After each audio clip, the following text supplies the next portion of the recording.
Halo, assalamualaikum warahmatullahi wabarakatuh. Halo teman, kembali lagi bersama saya Imran di www.patus.com. Pada video kali ini, seperti biasanya saya akan berbagi tips dan trik tentunya ya, masih dalam tutorial komputer. Oke, kali ini yang akan saya share adalah mengenai bagaimana sih cara untuk menggunakan aplikasi Adobe After Effects ya. After Effects yang saya gunakan adalah After Effects CS4 ya. Kenapa saya memilih After Effects CS4? Karena kebetulan yang ada pada komputer saya adalah CS4. Oke, jadi tidak ada alasan yang lebih spesifik ya. Sebelum saya masuk ke dalam tutorial, mungkin ada sedikit bukan tips ya intinya. Jadi gini, untuk After Effects CS4 ini sebenarnya tidak begitu saya rekomendasikan. Kenapa? Karena After Effects CS4 ini mempunyai beberapa kelemahan ya. Namun dalam hal ini bukan berarti kalian jangan menggunakan After Effects. Ya, yang saya rekomendasikan adalah silakan teman-teman bisa menggunakan After Effects CS5 ke atas. Oke, kenapa? Karena untuk CS5 ke atas itu efek-efek yang bisa dimasukkan atau plugin yang bisa digunakan dalam software After Effects itu bisa bekerja secara maksimal. Ya, namun mungkin dari teman-teman ada yang bertanya, kalau begitu apakah saya jangan menggunakan After Effects CS4? Tidak juga ya. Silakan teman-teman bisa menggunakan After Effects CS4 hanya sekedar untuk bisa membuat opening video boleh, untuk mengedit atau menggabungkan video juga boleh ya. Namun mungkin pada suatu saat teman-teman akan mengalami beberapa kendala di mana teman-teman tidak bisa mengedit atau memasukkan efek-efek tertentu di mana efek tersebut tidak support untuk After Effects CS4 ya. Jadi kesimpulannya, silakan teman-teman masih bisa menggunakan CS4, namun mungkin ada beberapa plugin atau efek-efek tertentu yang tidak support di After Effects CS4. Oke. Yang akan saya share pada kali ini sebagaimana yang sudah saya jelaskan tadi, yaitu mengenai bagaimana sih cara penggunaan After Effects Adobe After Effects CS4 ini ya. Ini teman-teman sebenarnya ya, untuk After Effects CS4 ini tidak begitu sulit. Apalagi kalau teman-teman yang sudah pernah menggunakan aplikasi Camtasia ataupun aplikasi Adobe Premiere dan Sony Vegas dan lain sebagainya ya. Karena pada intinya untuk software edit video itu kerjanya bisa dikatakan sama ya, yaitu bermain di timeline. Oke, mari kita mulai saja praktek ya, agar teman-teman bisa langsung mengerti bagaimana cara penggunaan After Effects ini.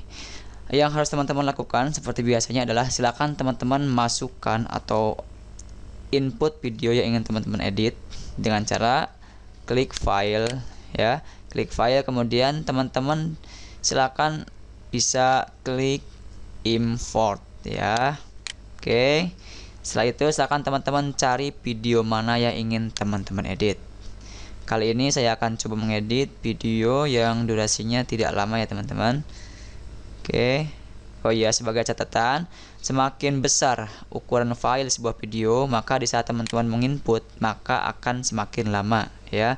Kenapa? Karena proses penginputan video ke software tersebut membutuhkan cukup waktu ya. Oke gitu.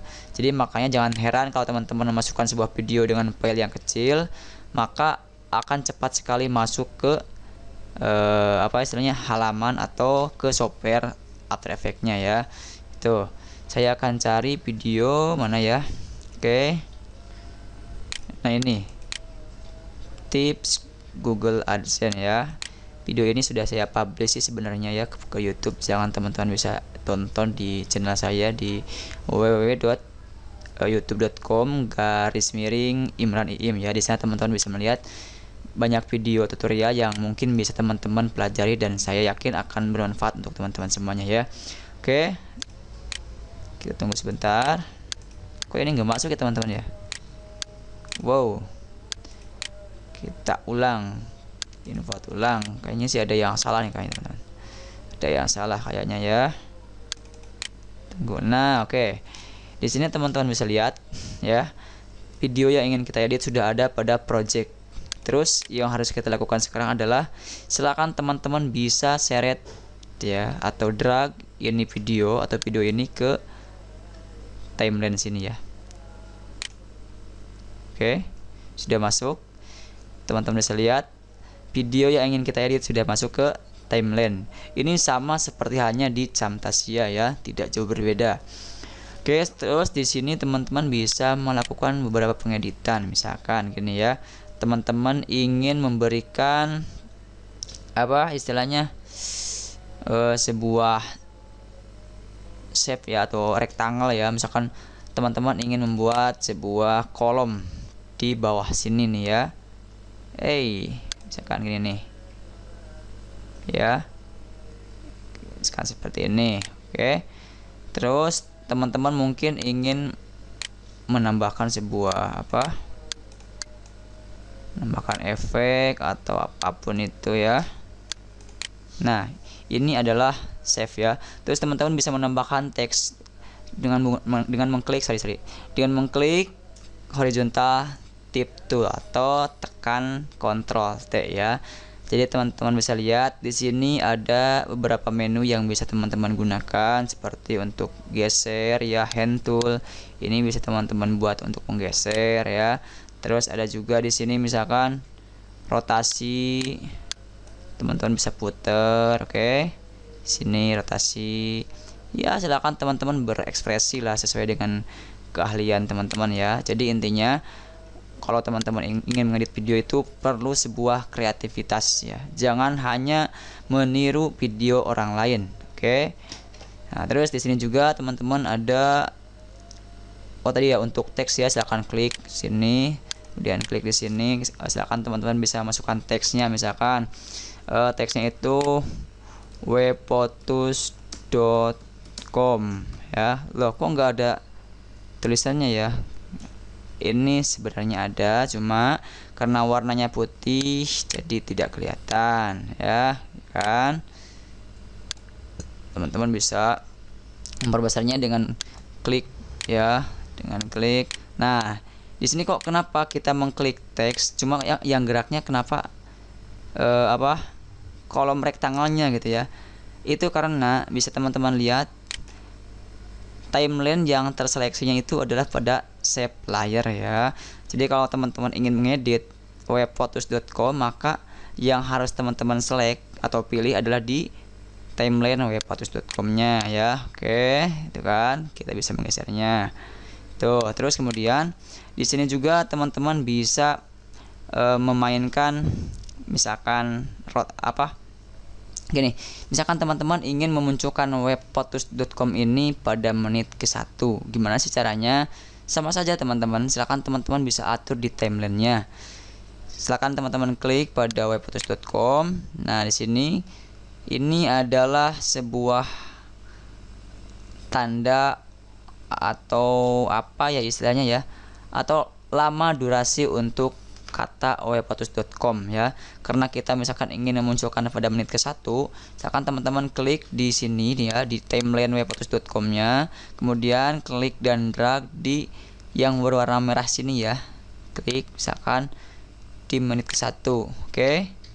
Terus kalau misalkan cara mengeceknya gimana, misalkan apakah itu berjalan atau tidak, misalkan teman-teman bisa menggeser timeline indikatornya ya. Ini nih ya, yang berwarna kuning. Geser ini karena belum 1 menit belum muncul. Terus kita tunggu. Setelah memasuki 1 menit, wow, webphotos.com-nya muncul. Oke. Jadi paham kan? Jadi kalau intinya pada penggunaan After Effects ini yang harus teman-teman mengerti adalah bagaimana cara penempatan objek yang ingin teman-teman munculkan ya. Jadi kalau teman-teman ingin memunculkan kata webphotos.com pada menit ke-1, maka silakan teman-teman sesuaikan ininya ya. Apa sih namanya ini? Ya, garis timelinenya ya. Ini menurut ya menurut penamaan saya ya, ini bukan sesuai dengan yang seharusnya. Ini menurut saya namanya adalah garis timeline ya. Terserah teman-teman mau menamainya apa, terserah, yang penting teman-teman ngerti lah ya. Oke, itu kan pada menit ke-1 baru muncul. Oke. Terus misalkan teman-teman untuk shape ini ingin munculnya pada menit ke-1 juga, silakan teman-teman klik di sini, kemudian geser garis timelinenya ya. Geser kan. sebelum menit ke 1 save-nya belum muncul. Ketika masuk ke menit 1 save dan webputus.com-nya muncul. Oke. Sementara itu untuk tutorial After Effects yang akan saya share pada video kali ini. Nanti untuk menu-menu yang lain dalam penggunaan After Effects akan saya share pada video selanjutnya ya. Kenapa saya tidak langsung sekaligus di sini? Karena ini itu saya itu dibatasi dengan durasi maksimal ya, durasi. Karena kalau semakin besar durasi atau semakin lama durasi, maka ukuran file video ini akan menjadi semakin besar dan proses upload saya ke YouTube-nya juga lebih membutuhkan waktu yang cukup lama ya. Jadi yang terpenting adalah silakan teman-teman praktekkan apa yang sudah saya contohkan pada video kali ini. Untuk lebih jelasnya teman-teman bisa langsung bereksperimen ya, atau berkreasi sesuai dengan keahlian masing-masing. Oke teman-teman, semoga tutorial ini bermanfaat untuk teman-teman semuanya. Jangan lupa untuk like, kemudian komen jika teman-teman mempunyai beberapa pertanyaan, dan silakan teman-teman juga bisa subscribe channel YouTube saya agar teman-teman bisa mendapatkan update video yang akan saya share setiap harinya atau paling tidak 2 hari sekali ya. Oke teman-teman, sampai sini tutorial saya kali ini. Salam sukses dari saya Imran di webputus.com.